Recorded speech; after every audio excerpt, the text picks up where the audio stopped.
he will attack me through the phone. That was my fear. The second one, I had an experience when I was in college, which I was at I went to the Adventist University in Puerto Rico, and that's a very small university. However, I was going to church, quote unquote, but I was not doing well spiritually. 5 minutes after, there was a friend of mine that at that time she was not a super friend. Like we had talked, but we were not like besties. We did not know each other like that. But she was walking by me, and then all of a sudden she stops and she's like, "Lamari, the summer camp is about to start. Would you mind, applying to work as a preceptor or something?" I'm like, "Yeah, sure." And that was like the first time that I kind of like heard God's voice telling me, "I have a bigger plan for you." A guy that was super skinny, I would say 125 pounds, 5'4" the most. He grabbed a whole 6 foot like table, a wooden table that's super heavy with one arm, threw it from one side of the room to the other with a huge deep voice that definitely was not him. When you hear and see those things, there has to be a God, and there has to be somebody that's not happy with him. And to see that every day, every night, with kids, teenagers, we hear this huge explosion. When we look out, there was fire going up higher than the trees. The trees were easily 8 foot, easily or more. And immediately we were super scared because of the guys were there. Welcome to Victory Voices, where real stories fuel inspiration. This is the podcast where everyday people share extraordinary journeys of resilience, hope, and personal growth. Each episode, we dive deep into the life-changing moments that shape who we are. Stories of overcoming challenges, finding purpose, and inspiring change. Whether you're looking for motivation to conquer your own struggles, or just need a reminder that you're not alone on this journey, you're in the right place. These are the stories that uplift, empower, and remind us of the strength within all of us. Subscribe now and join our community as we celebrate the power of the human spirit, one inspiring story at a time. Yeah. So my name is Alexandre Chimimana. I'm African from Rwanda. I know people know Rwanda about the genocide, the people who know Rwanda, but there are other people who, of course, know geography, and they know, of course, about Africa. So my first time to come in America was 2019 as a Mandela Washington fell, and ever since my life has been moved to another whole new level, meeting different people, and especially Texas here in Austin.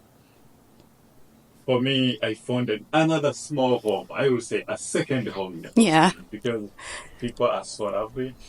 And moving across America, I've been to Florida, I've been to Atlanta, I've been to South Carolina, I've been to California, I've been to Arizona, I've been here to Austin, I've been to Utah. Oh my goodness. So one thing I saw that people will still share, we still face some challenges, regardless. Yeah. I'm coming from Africa. There's problems we face in Africa. There are problems we face in America. Maybe because America is developed, and maybe according to how people react to those problems, they seem different, but when you go deep, the root cause is the same. Yeah. Yeah. So you walk us through your personal life and the challenges you have faced and how you have been able to emerge through, how you have fought and you're still standing as a strong woman. From my perspective, when I heard you testify at the church, I was like, that's a story that can heal someone. Yeah. So you're welcome on the channel, and please tell us who you are and share your experience. Of course. Thank you so much. I honestly did not think that anybody would be that impressed, but apparently when I was talking at the church, a lot of people came to me and telling me how much they related But before I continue, let me introduce myself. My name is Lamari Maldonado. I am originally from Puerto Rico, born and raised. I moved to the States in 2014. Ever since, I've been going through a lot, up and downs. However, who doesn't? And yeah, in Puerto Rico, I was a teacher for 7 years, 5 over there, 2 years here, and now I work in healthcare. I'm a medical assistant, currently working in the lab and doing a lot of stuff. I am very much involved in the church, and I think that's one of the main things that have helped me so much throughout my life in so many ways. Growing up, I was a pastor's kid. But it was like, my dad was very respected and very renowned. And a lot of people would see him with a lot of respect inside of the church, and they asked him if he could be the pastor of the church, because it was a very remote area, and at that time there were not many pastors. So they asked him, and he accepted. He never went to college to be a pastor. However, he was doing pretty well with the church and everything. But of course, as many families, everything looked really, really good on the outside. But the reality inside of the home, when there was nobody watching, was a different one. Unfortunately, giving you a little bit of a foundation of his childhood, he was an abused kid, and his dad was drunk all the time for the most part. He was very, what we call machista, which is like a very manpower always. Women are not, are under us, and that's how he was raised. So it is very hard for me to still to this day to understand many things, but I just try to look through God's eyes. So growing up again with my dad, he had a little bit of patience, and he wanted a lot of things to be done his way, or everything to be done his way. And we suffered a lot. We suffered some type of abuse, of course, mostly emotional abuse, some physical abuse. My 2 older siblings were the ones that suffered more than me and my other sister. We're 4 in total. And there were certain things that he did not agree that were happening in the home. My brother being gay, and he was not open about it yet. Of course, he was a kid, but my dad, I believe, like, he could sense something, and let's just say that it did not go very well for him, and a lot of these things that happened, I did not find out until I was already here in Texas, which is like, it's very disturbing when you think that you know your dad, and then you find out so many other things. It just destroys you. I did know that he was. I mean, I suffered too. I knew that he wasn't, so innocent, but to know it was worse, it really destroyed me. I do remember from my own experience, one time we were going to go out to, I guess we were going to the beach or something. I was about, 9, 10 years old. And my dad was very particular about the, plastic forks or, metal forks. And because I knew that, I was very proud, and I put a metal fork for him in there.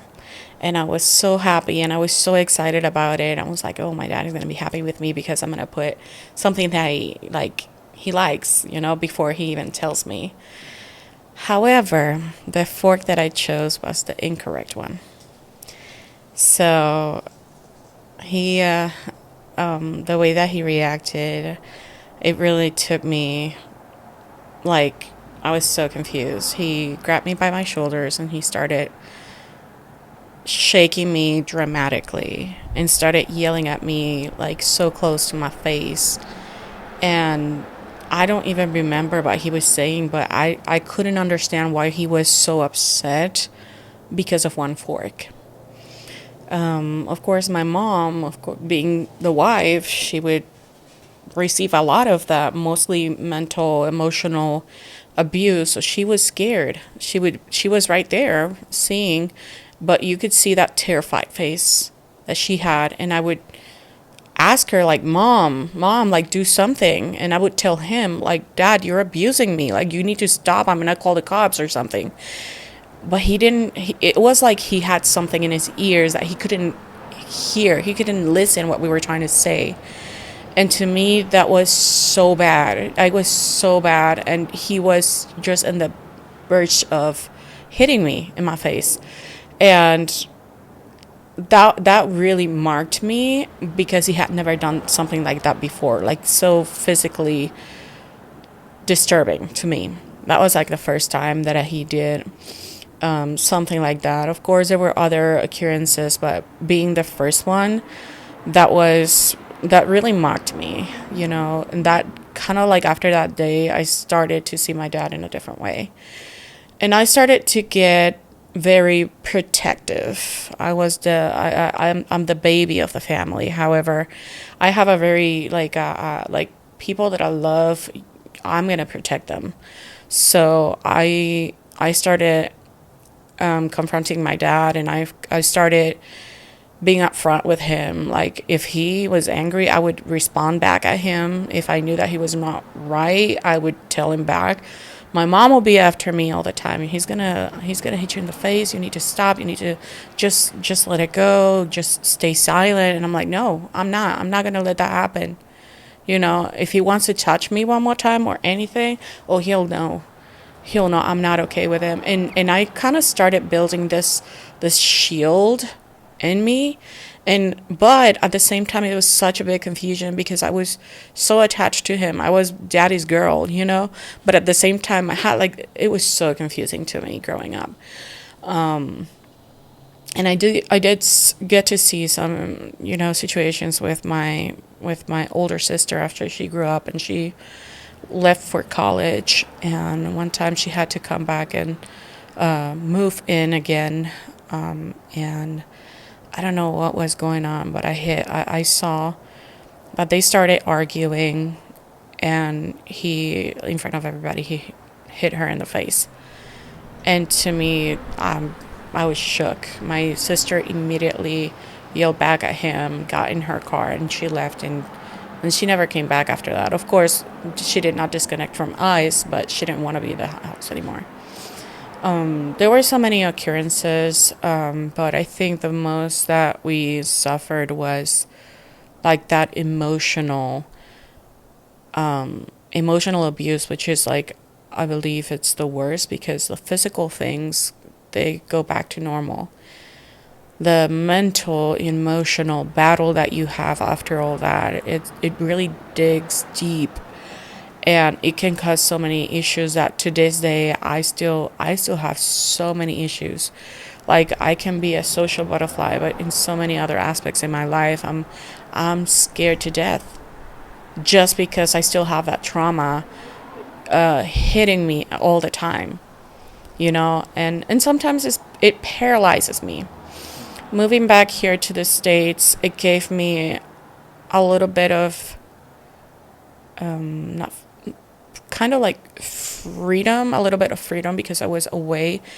I did not notice until like not even too long ago that I honestly had moved unconsciously. I moved out of Puerto Rico mostly to be away from home drama. And when I figured that out, like when I was like, whoa, like there's a lot of things that, go in the back of your mind and you don't notice many times, right? And I could see myself still making decisions thinking about what would dad say. You know, I'm 38 years old.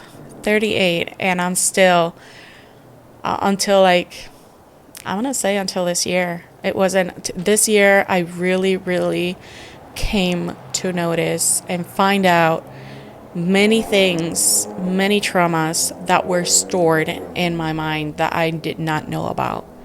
It just came to surface, and when that happened, I was crying like a baby girl, like I did not do when I was a kid. And recently, as recent as end of last year, my parents ended up divorcing, which it wasn't a surprise. It was a relief for me. However, my dad, he has become a better man. Of course, he grew out of that. He's been a lot better. He still has some things that we do not agree with. Unfortunately, the family is all broken up. You know, my brother doesn't talk to him at all. He removed his last name. He doesn't want to know anything about him. My oldest sister, she was trying to work on her relationship with him, and she was trying to, keep in contact and everything. But until last year, all of a sudden, we found out that on Father's Day, he called us. No, we were trying to call him to wish him Happy Father's Day. And then all of a sudden, I tried to call him and he never responded. I'm like, what's going on? Like, he never does that. And my sister texted me. Like, my sister never texts me, and I was petrified. Like, when I saw that she was messaging me, I'm like, what's going on? So the first thing that she writes is like, Lamari, I'm writing to you now because I don't want you to find out from nobody else. I need to tell you and I need to prepare you. I'm like, what is going on? Well, I spoke with Dad today, and he decided to get married in a few days, and we never knew that he was dating anybody. Like, we don't know, to this day, we don't know who the lady is. I don't know. I've never seen her. But that was last year on Father's Day. And that was really shocking because my dad, I was really, I have like human, like a human grudge in my heart, in my chest, but it's because I've been storing so much and I've been still trying to be the good Christian girl and keep those relations because, God, when Jesus came here, he would still try to make the best decisions and have the best relationships. And when you're growing up, they tell you you're a Christian, you need to be good, you need to be subtle, you need to be this and that. And that was still in me. I'm like, I'm still trying. I still had that little anger in me, but when that happened, oh goodness, I was so broken because he would tell me everything supposedly, and he never trusted us to know about this person that he's thinking about spending the rest of his life with, and he didn't even care to introduce his kids to this person.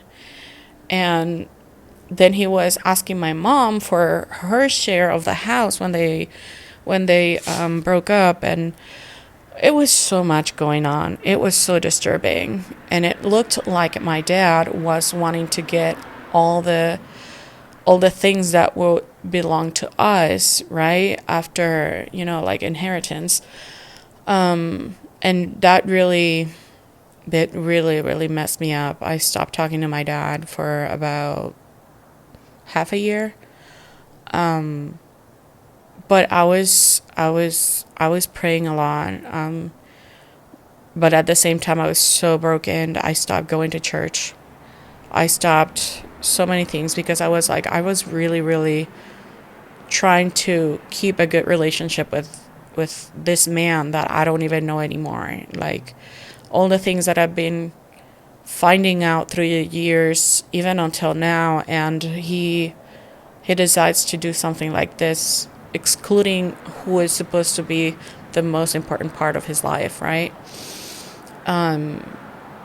So after those 6 months, I told my dad about I sent a really long message, and I really poured my heart out in that message.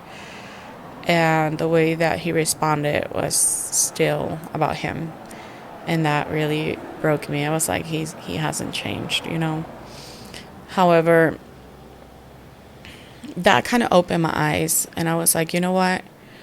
God placed these people in our lives to be our protectors. They're our parents, yes, but most of all, He is my dad. God is my dad. He is the real one. And yes, I love and respect my dad in a certain way, right? But I don't have to believe that what he showed me growing up and right now is the real, true image of God. That's when I decided to. That's when I decided to. You know what? I'm gonna start over, from ground zero to. I'm like I've never known Him. Because I refuse to believe that God is a God that is abusive. I refuse to believe that God is a God that puts himself first. I refuse to believe that I am a child of somebody that cares first about, his needs and stuff like that. And I recognize when kids are abused, things happen. When they grow up, things happen. And, that's something that is in there. Maybe like some mental conditions happen. But I also believe, like, if you know that you have some traumas and you have some things, when you grow up, you have your duty of taking care of yourself, because then who you're going to be affecting is the people that are closer to you. So yes, I understand that part, but I also understand that he was neglectful towards his mental health, which affected us in the long run. So I decided to have, yes, I'm still talking to him, not the same way. I have my reservations, but I'm still here, because if something happens, I'm not going to forgive myself. I still need to do my part. So I decided that I'm gonna start building up my own image of God by my own experiences. And that's what I want people to understand and know, that don't let anybody influence your spiritual life to the point that you're going to become a non-believer like my siblings did. My only me and my sister right before me were the only ones that are still at church. Unfortunately, my mom and my oldest siblings, they're not in the church. My mom still believes in everything. However, my siblings are completely atheist. And, it really hurts me and it pains me that we got to that point. But I refuse to get there. I really, really refuse to believe that the God that created the earth, the everything, the universe, is that God. And the one that I read in the Bible is that God that I got to experience as a child. That's not him to me. He is my real dad. So the story is so inspiring, and of course it is down drenching. Yeah. I am a dad. I have one daughter. I will tell you that. And of course there is a saying, but I believe it's true, that a daughter's first love is their dad. Yes. And once you get that disappointment from your dad, you have already gotten a life disappointment. Because if the dad is the best lover, and then your life is most likely to be a successful one in terms of loving and relationship. If you get the downside of your father's love, it's going to affect you for the rest of your life. Yeah. And of course, you have already confirmed that. Yeah. And those traumas as a child, who is looking at their father as their primary protector, their image of God, and then their image of God goes on shrinking to a point you find yourself disconnected completely. it shows the role of a parent, of a role of a father So figure important. in a daughter's, life. And today we wonder why so many families are broken. Yeah. We wonder why women have become so protective and resistive Exactly. to men. Mm-hmm. Everything, I think, this starts with men again. Yeah. It goes back to them because Yeah. there are other people maybe out there with maybe different story or maybe different Yeah. views or the same stories. But to me, that story, your experience is confirming what I believe. Mm-hmm. Yeah. And a question, so how did you stick? Because like some of your family members got completely disconnected to the family and also got completely disconnected to God, and they're now atheists, you say. So where did you draw the strength to hold on? Even after seeing that the God you knew is completely false and you have to discover God, the real God by yourself. Where did you draw those strength from? That's a very, very interesting question. I believe at first, remember that I told you that I would always think of what my father would think. That was one of the things that let me stay in the church. What would my father say? What would he will attack me through the phone. That was my fear. If I leave the church, I cannot take another another hit like that. So that was my first reaction to not leaving the church. The second one, I had an experience when I was in college, which I was at I went to the Adventist University in Puerto Rico, and that's a very small university. However, I was going to church, quote unquote, but I was not doing well spiritually, and I had a situation which will be another hour of explanation, but to the point that it brought me it grounded me spiritually to the point that I was like, I'm sorry, Lord, I'm not gonna do this again, ever again. Like, I need you to work in my life. 5 minutes after, there was a friend of mine that at that time she was not a super friend. Like we had talked, but we were not like besties. We did not know each other like that. But she was walking by me, and then all of a sudden she stops and she's like, Lamari, the summer camp is about to start. Would you mind, applying to work as a preceptor or something? I'm like, yeah, sure. Knowing that 5 minutes before I had prayed to God, and that was like the first time that I kind of like heard God's voice telling me, I have a bigger plan for you. And I was like intrigued, and I was like, okay, bring it on. Let's go. And if I'm telling you, that has been the most spiritual awakening that I've had, it's an understatement. We had possessions every night, 2, 3.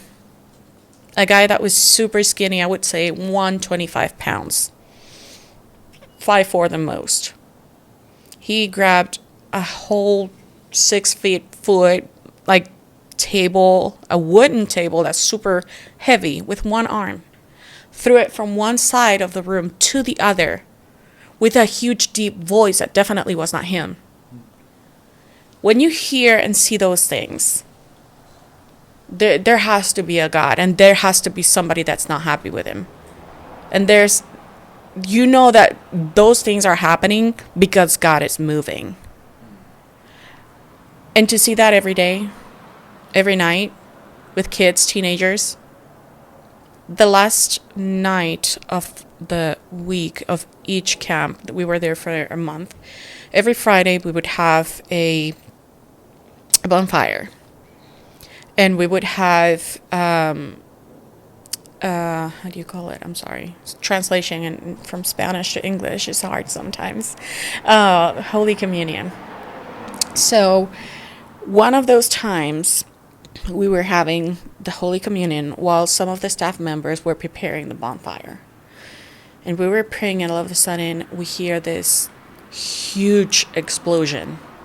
When we look out, there was fire going up higher than the trees.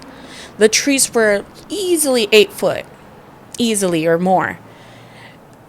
And immediately we were super scared because of the guys were there. And I was scared. I started crying because I was like, I cannot take nobody's death right now. Nobody that I learned to love so much. So a bunch of people went to go check on them while we stayed here praying with all the kids. And we learned that the guys were talking so much, they were so into the conversation that they forgot they had put too much gas. So when they started the fire, it exploded to the point that it covered them. But if I'm telling you this is powerful, the guys were covered in fire, however they felt cold. They saw somebody very tall, dressed in white, walk them out. They saw the fire opening up in front of them. They walked out. They did not smell like fire. They did not have any little bit of anything on them. That God really had a plan with that camp for me. I know for many people, but that's very personal to me. Because he was really, really trying to let me know, I'm here. I know what you've gone through. You went through that fire too. Maybe not physical fire like that, but you've gone through it. But I'm still here. I'm walking you out of there. That was really shocking. And then after that, we had the bonfire and everything. And then we told the kids to bring whatever was not, that was the bad spiritual things, like the Ouija boards and black cards and all that stuff. They had brought them to the camp, even though it was a Christian. They still brought them. Those things took almost all night long to burn because they carried, like they were being protected by the devil.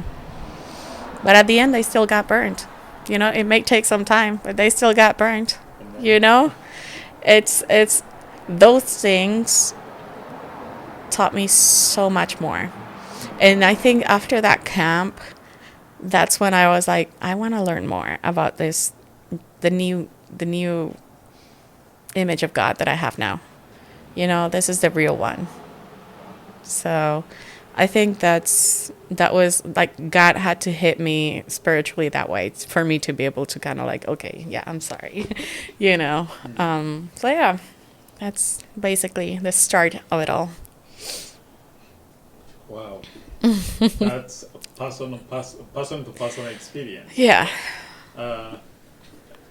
Well, if everyone can really go back in their life, they have faced God 1 or 2 times face to face. Mm-hmm. But some people have completely gone ahead to think maybe it was a coincidence, maybe it was like being there in the right time at the right. No.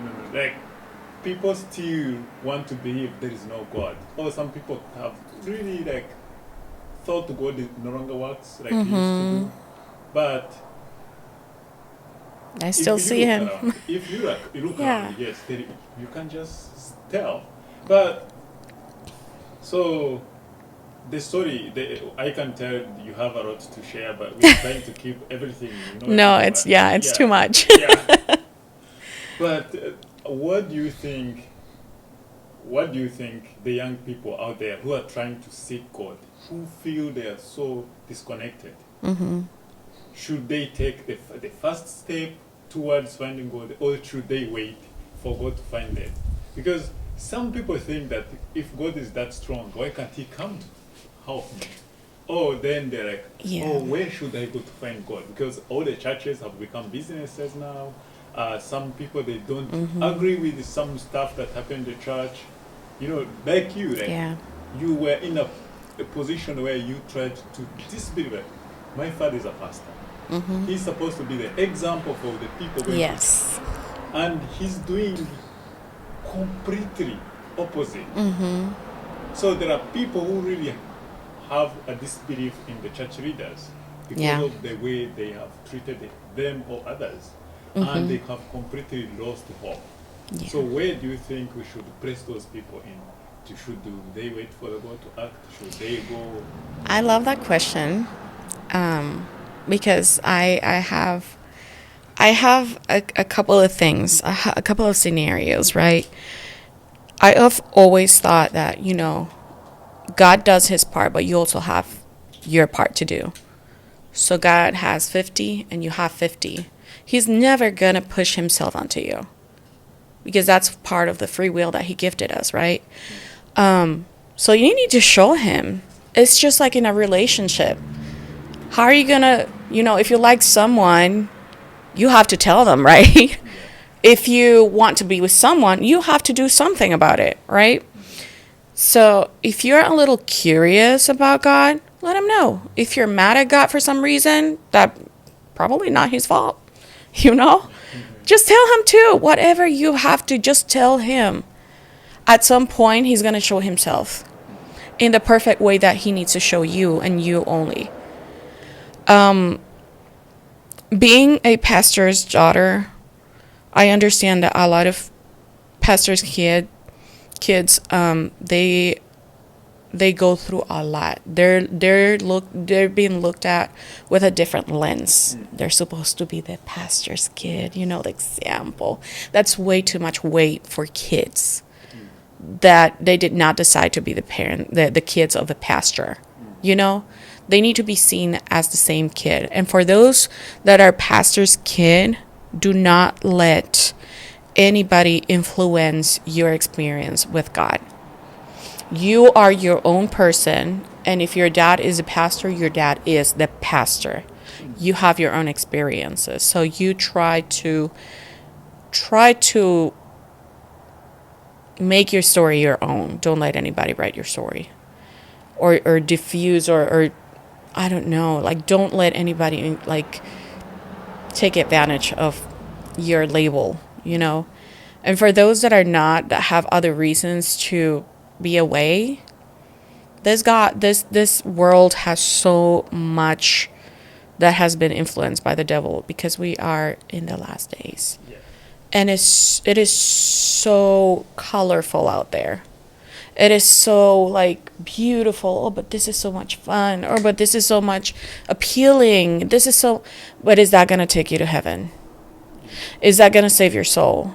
Is that going to give you eternal life? When God comes in the clouds, what are you going to say to him? We need to put our salvation in weights. I would say just, we have to meet halfway with God, because we cannot just sit back here and just wait for him to do everything. No, that's not, that would be nice. I want to be a millionaire. Let me just sit here, No, that's not how it works. He needs to see that you really want it. So I really think it's just meet halfway. Great. That's powerful. And as we wind up, what message do you think you have for young women who have gone through abusive homes, abusive family, have grown up facing abuse day after day, and they are most likely to affect the generation that will come, from them, and they have already experienced the abuse. Because when we started the conversation, we said your father was abused, and he had little to offer. He knew nothing rather than abuse. So when even he thought he's giving the best he had, he was giving what he got as a child. So are we gonna keep on the generation abusing? If you have been abused, you're gonna abuse. Then at the end, we have an abusive society at the end. Yeah. What do you think the young people, the young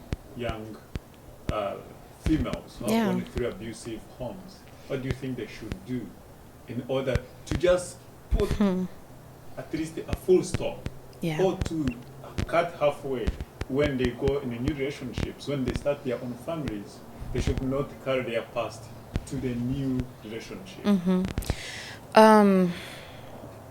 I would say just remember who your real father is. We're just human beings. We are incomplete while we're in this world, and not everything that you see is the reality of us as Christians. When we are still living, while we are still living in this world, we need to see everything in perspective. I try to live my life seeing everything with the entire spectrum instead of just focusing on these things. That's how families are broken. That's how, friendships are broken. We need to, as Christians, we need to see the entire spectrum.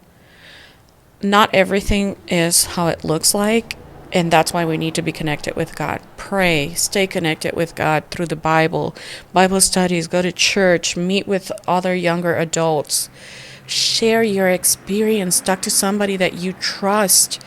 You're not the only one that's going through this, and I promise you there is somebody that's going to help you too. If you don't know what to do, talk to somebody that you trust. And that is something, when I was talking at the church, I was telling the church, you never know if the person that is right on the side of the other side or wherever they are at the church are going through something. But what do we do is we learn to mask. And that's horrible. That's horrible, because we try to keep everything inside, and then we're breaking inside worse than we can ever do. So if you want to grow, talk to somebody, talk to God, and He'll put the people right there for you. Definitely stay connected. Never stop. Even if you're not feeling like going to church, just go. Go in your jammies if you want. And another thing is, a lot of people stop going to church because there's so many hypocrisy on there. However, are you going to church to meet with people, or are you there to meet with God? So this is the only situation I would say, just have this vision. If you're paying too much attention to hypocrisy, remember that the church is a hospital of spiritually sick people. Of course you're going to find horrible things, but everybody's working with those things. That's why when you're in church, you focus on God. Forget about everything else. When you're outside in the world, that's when you need to see the entire spectrum, because you need to be picking what is good for you and leaving everything else aside. We need to learn where to use the different type of visions. So definitely don't stop going to church, even if you don't feel like going. Just go. Just go. Even if you're inside of the church, you're not even paying attention. Just go. God is there. He sees you. He sees you from inside out. Never disconnect from God, from prayer, and never stop reading about Him, because the world is going to be feeding you all this negative stuff that they believe God is, and then you're going to start believing if you don't stay connected. So once you do that, God is going to put the right people in your life, and they're going to help you with your mental health, which is something so real, and advising you with the best things that you can do. Because if not, we're not all knowledgeable. God has tools around that are in the form of people or angels. We never know. Well, that's another view of how you have to see the church now. As a hospital where people come with different spiritual illnesses to just be nursed. Yeah. Wow, that's a nice description.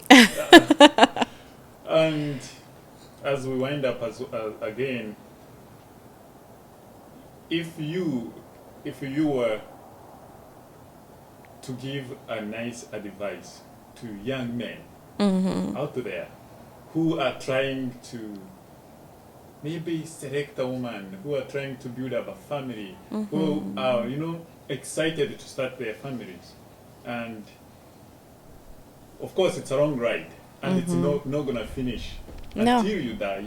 It's a new journey that you start. After being alive, there's a new journey you start with someone, and it has to be endless until like you die or until like life, decides. Yeah. So, and of course, I think every man wants to be the best dad. Of course. But they end up messing around. So, what message do you have for the young men? I definitely will say just read about Jesus. Jesus was the perfect example of how a good dad would be. He was caring, he was smart, he was strict, but in a loving way. He was understanding, he was thoughtful. He had a solution for everything. And I see that Jesus was just as I always understood him, he came to give us an example. But for the men, he was the biggest example. The way that he treated women, the way that he cared for them. When God created women, he created the women out of the rib of the man. So the man is not full. He is not complete without the woman. So he cannot say, I am up here. But at the same time, where is your rib? It's right in the middle. We are not up there either. We're in the same place. So you are the pastor of the house. The women are the caring part of the house, right? One without the other, that's not gonna, some people might make it, but there's still something. It's like a chair without a leg, there's something that's not gonna be okay. You need both. So you need to respect and treat each other as you would with the thing that you have in the Most High, right? You treat that person the way that God would treat them. I think that is something that we lose a lot because we are living in this world, and that we forget. And for men, this world is very, very influential in the way that they have to be and how they have to treat people. Oh no, men don't cry. Yeah, they do. If they don't, they're gonna break, and that's why they start abusing people. They're broken inside. They're building up this tense situation inside of them just because they're believing that they cannot cry and let out all this stress. They have you guys have a lot on your shoulders. It is a lot on your shoulders to be in charge of an entire family. And then on top of that, you're going to believe everything that the society is saying about you because you're a man? No. You're a human being just like everybody else. And you need to hold on to dad. Right? Because he's the only one that's going to support you. And you know what? That's why you need to be like him. Because if not, you're going to mess up. And you're going to mess up big time.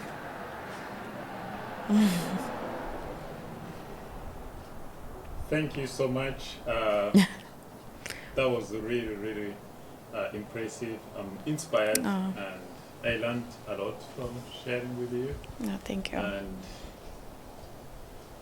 of course, I hope people who listen to this will also find at least one or two lessons for themselves. And definitely, if time allows, we shall have another time again, then share more. Because I really believe someone is blessed by watching this. And thank you. I hope so too. Yeah, really. Yeah. And for young men out there, you have to learn from the dad. Yeah. And not your physical dad. Exactly. Yeah, your creator. Yeah. So that's a homework for me as well. Exactly. Okay. So. And always tell your kids you love them. That will make an entire world of difference. They're going to stay in place just because they know they can trust you. Wow. I hope the young men out there, they are listening to this. You listen better. All right.